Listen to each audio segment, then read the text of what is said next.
Transport yourself back roughly 200 millennia. You're an early hominid opening your eyes on the African plains, completely oblivious to the concept of denim. Yet today, billions of us wake up and instinctively pull on trousers, skirts, or those week-old sweatpants we rebrand as casual wear just to feel productive. Garments are so deeply ingrained in our society that the authorities will literally throw you in a cell for leaving the house without them. Let that sink in for a moment. We actually created a vast judicial framework based entirely on the strict rule of covering up. How did we get here? And why did we adopt this habit when the rest of the animal kingdom simply opted out? Your golden retriever isn't wearing a sweater, and even the brilliant elephant has never pondered, man, I really should grab a cardigan. The brief explanation is that the exact timeline of our wardrobe debut remains a total mystery to us. The detailed explanation, however, is much stranger and relies heavily on lice, which, yes, is absolutely as disgusting as it sounds. But keep listening, because tracing these parasites is genuinely one of the most incredible feats of evolutionary sleuthing ever accomplished in science. To understand this, we must first confront a largely ignored truth: we are the only massive mammals on this planet running around completely bald.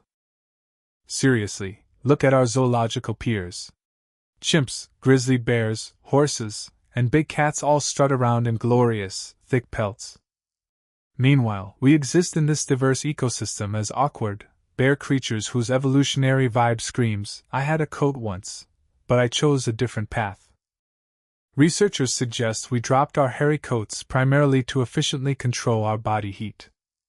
As our predecessors migrated out of the woods and began sprinting across scorching savannas to chase down meals, a heavy pelt was practically a death sentence. You would literally boil from the inside out, collapse mid-sprint, and starve to death, so over countless generations, we simply shed the fluff. Instead of thick coats, evolution gave us an astonishing biological upgrade, a truly staggering amount of sweat glands. Boasting roughly 2 to 4 million of these tiny pores, we easily outsweat almost every other creature on Earth. We are essentially top-tier hydration dispensers. If perspiring were a competitive sport, humanity would take home all the gold medals. That built-in cooling system is fantastic during summer heatwaves, but it becomes a major flaw when you are freezing in an ancient wasteland. Naturally, you would think this freezing reality is exactly why we invented garments, but staying cozy wasn't actually the original goal. The standard textbook tale claims our ancestors left Africa, encountered freezing weather, and simply threw on some animal hides to survive. It sounds perfectly logical on the surface, but that neat little origin story completely falls apart when you look at the dates. DNA clues actually point to early humans sporting some form of apparel anywhere from 100,000 to 170,000 years ago.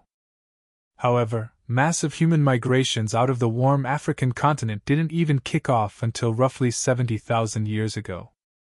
So, if our ancestors weren't facing frigid temperatures yet, why on earth were they getting dressed up tens of thousands of years prior?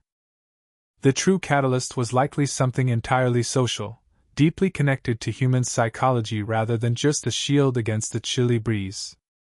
To understand this mystery, we actually have to examine the most disgusting, unexpected piece of historical evidence available: the common louse.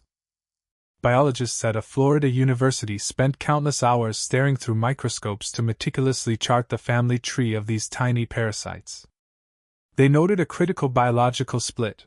While head lice happily thrive in human hair, body lice strictly make their homes in fabric seams. Because these distinct clothing parasites actually mutated directly from their scalp-dwelling cousins, they act as a biological timestamp for our very first wardrobe. Crunching the data, scientists discovered this genetic split happened anywhere from 83,000 to 170,000 years in the past. Just think about that. One of the most universally despised, panic-inducing bugs on Earth inadvertently recorded the dawn of human fashion. These creepy crawlies literally knew we were getting dressed before we did, happily moving into our brand new outfits. It is a realization that manages to be oddly poetic and incredibly gross all at the same time. since this timeline proves we were getting dressed long before ever leaving Africa. Fighting off the cold wasn't the initial goal. That brings us to our first real theory. Clothes were invented for basic bodily defense against scorching sun, bugs, and rough plants. Imagine spending your days hiking through thick brush, or chasing prey over jagged, unforgiving rocks. Throwing on a simple animal hide suddenly becomes a crucial shield against endless scratches, nasty bites, and sunburns. It lacks any deep philosophical meaning, but this practical barrier drastically cut down on painful wounds and deadly infections.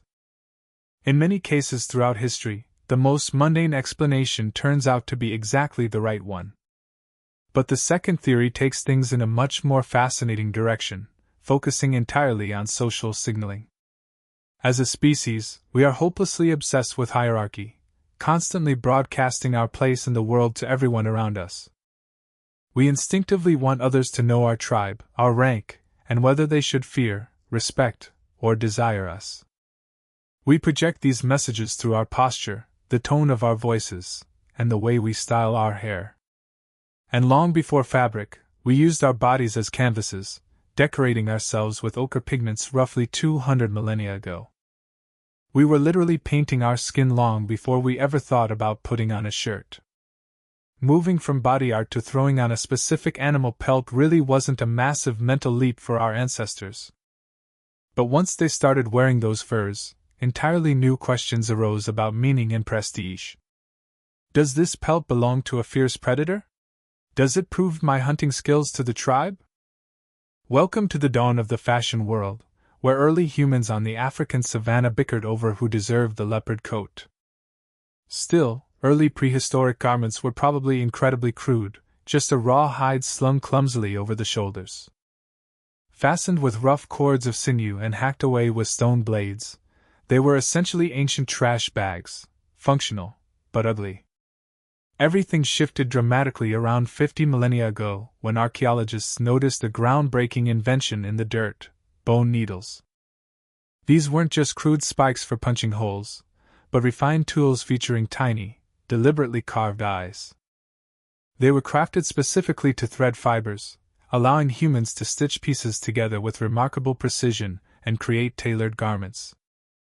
The most ancient confirmed needle of this kind was unearthed in Siberia's Denisova cave, dating back roughly 50,000 years. Carved from a hollow avian bone, it was polished to such a delicate finish that it remains truly astonishing today. This tiny artifact represents a massive intellectual milestone. Someone actually imagined a non-existent tool and figured out how to pierce it without shattering the bone. That is not merely basic survival instinct at play. That is genuine engineering and brilliant design thinking. Because while you might survive without clay pots or cave murals, braving a glacial Siberian winter without tightly stitched clothing was simply a death sentence. However, the popular narrative that modern humans invented absolutely everything tends to overshadow a very crucial detail. Neanderthals were doing it, too. Long before they ever crossed paths with our ancestors, these early people were already highly skilled at outfitting themselves in protective gear. Archaeologists have uncovered extensive proof showing Neanderthals methodically treating animal pelts and scraping bones in ways specifically meant for hide preparation. They crafted specialized stone implements clearly intended for leatherwork, processing animal remains to harvest their skins just as much as their meat. Additionally, physical evidence like their stockier builds and unique fat distribution proves they were biologically adapted to enduring freezing environments for millennia. For a species battling such extreme and prolonged cold, wearing durable layers was an absolute necessity for survival, not a choice. Then we have the Denisovans, an enigmatic third human lineage identified only recently in 2010 from a tiny finger fragment. Buried in the exact same Siberian cave layers as the ancient needle, scientists also discovered beautifully polished and pierced jewelry. These ornaments point to abstract thought, suggesting that they were likely decorating themselves and actively embellishing their garments. It is astonishing to realize that a mysterious population we barely understand was already highly conscious of their personal appearance. Clearly, the urge to cover our bodies was not an exclusive trait, as various hominid groups independently reached identical conclusions. This brings up a fascinating dilemma.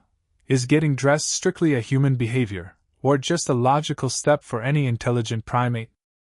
If a creature is smart, social, and freezing, it seems totally inevitable that they will eventually realize wrapping up is the obvious answer. But let us step back and look at the truly bizarre aspect that separates human fashion from basic animal shelter. If garments were purely about utility, every historical society would have simply settled on an efficient, standardized uniform for their climate, and stayed there forever. Yet, history shows that instead of sticking to basic survival gear, humanity instantly infused their attire with deep significance. Across every ancient civilization we can study, apparel possessed a profound symbolic value that far exceeded mere physical protection. A warrior's garb contrasted sharply with a priest's robes, while kings draped themselves in exclusive fabrics forbidden to commoners. Even the deceased were wrapped in specialized burial shrouds, and rituals demanded extravagant outfits that made no practical sense. Intriguingly, some of the most ancient woven relics discovered by archaeologists were not plain cloth, but intentionally stained with vibrant pigments. Millennia ago, an early human held a perfectly functional textile and decided, "I must change the hue of this material." This alteration provided absolutely zero extra warmth. Rather, it was done entirely to communicate a distinct message to onlookers. This highlights the profound oddity of our species. We literally transformed the things we wear into a complex visual vocabulary. We dress to declare our identities, silently announcing, "I am a leader, I am grieving, or I am dangerous." While a peacock might flash its feathers or a cuttlefish shift its skin tone, they lack our complex cultural context. This uniquely human trait likely sparked in Africa hundreds of millennia ago, when an ancestor first smeared ochre on their skin. However, even if primitive fashion started as a tool for social belonging, an impending environmental catastrophe quickly shifted its purpose. Between 120,000 and 70,000 years ago, merciless ice ages gripped the planet, freezing landscapes and turning large swaths of Africa into barren deserts. As ecosystems failed and food vanished, our entire species plummeted to a terrifying bottleneck of perhaps just 10 to 30,000 individuals. For those who scraped by and eventually migrated into freezing northern territories, wrapping up ceased to be symbolic and became absolute survival. Tribes possessing advanced tailoring, garments that were fitted, stacked in layers, and cinched tightly at the limbs, held an immense edge in this harsh reality. Well-made apparel captures the body's natural heat, specifically shielding vulnerable areas like the neck and wrists where warmth dissipates rapidly. This crucial insulation enabled early humans to withstand freezing climates that would otherwise prove fatal in a matter of hours. People who mastered bone needles, strong threads, and the art of curing pelts successfully weathered the deep freeze. Their descendants inherited this crucial tailoring wisdom, gradually carrying these life-saving techniques as they migrated to every corner of the globe. Rather than waiting for biology to adapt to freezing environments, humanity essentially engineered a portable outer shell to take anywhere. Yet, a quiet but monumental shift eventually occurred in our sartorial history: humanity's gradual move from heavy pelts to woven botanicals. While leather provided excellent weatherproofing and warmth, it was uncomfortably rigid, hard to wash, and required constantly hunting down large animals. Eventually, early inventors discovered how to process wild flora, twisting natural strands into durable cords and ultimately looming them into cloth. The earliest evidence of this craft comes from a Georgian cave, where archaeologists unearthed spun plant threads dating back some 30 millennia. Most remarkably, these ancient strands were vividly tinted, proving that even early textiles served an aesthetic purpose beyond mere physical protection. Fast forward to the dawn of farming around 10,000 BCE, and crafting fabric had evolved into an essential societal pillar.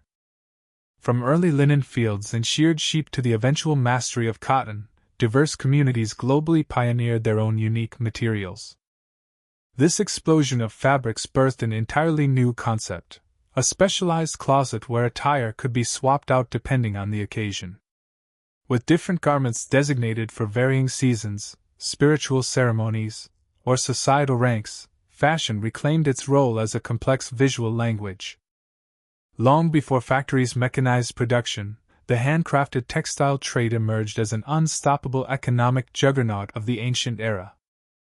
Vast, sprawling commercial networks were carved across entire continents just to transport these coveted woven goods.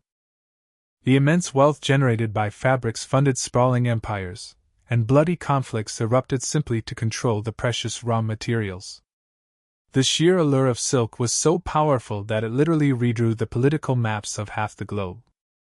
It is astonishing to realize this massive global system originated from a shivering, hairless primate armed with nothing but clever fingers and bone awls.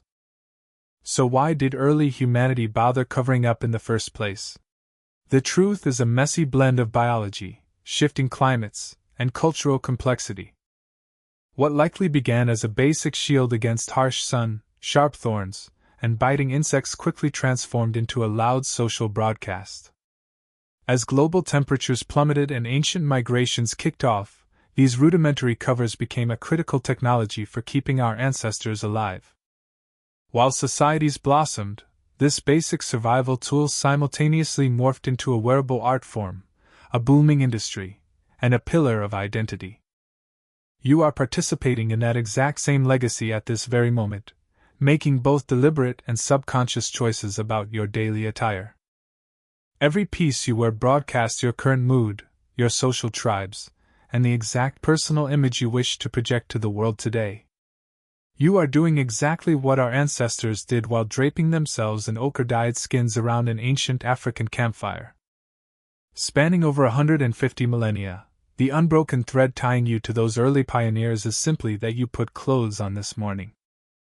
We feel a chill, invent brilliant solutions, get dressed, and still inevitably stare into full closets complaining we have absolutely nothing to wear. Could you imagine traveling back in time and living a completely unclothed life? Drop your thoughts in the comments below, and I will see you next time.